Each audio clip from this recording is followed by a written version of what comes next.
તે આટલા વર્ષોથી એઆઈનો જે નવો ટ્રેન્ડ ચાલી રહ્યો છે એનો ખૂબ જ શોખીન હતો.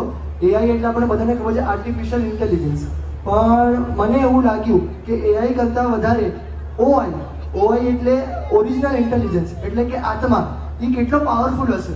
આ જ્યારે ક્વેશ્ચન મનમાં જાગ્યો ત્યારે આ વાટે આવવાનો વિચાર જાગ્યો કે એઆઈ જો આટલું પાવરફુલ હોઈ શકે તો એના ડેવલપ જેને કર્યું છે એ ઓઆઈ ઓરિજિનલ ઇન્ટેલિજન્સ કેટલું વધારે સ્ટ્રોંગ હશે.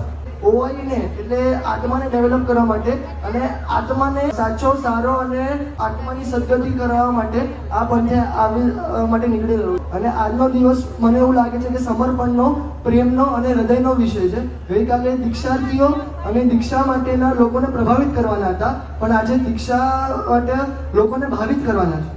તો જ્યારે અમે પણ આ માર્ગે જઈ રહ્યા છીએ ત્યારે મા બાપના આંસુને 100% ગૌણ કરીએ છીએ, પણ એ ઇન્વેસ્ટમેન્ટ તરીકે જ જોઈએ છે અને અમને ખાતરી જ છે કે આ ઇન્વેસ્ટમેન્ટ બહુ લાંબુ રિટર્ન આપશે જ.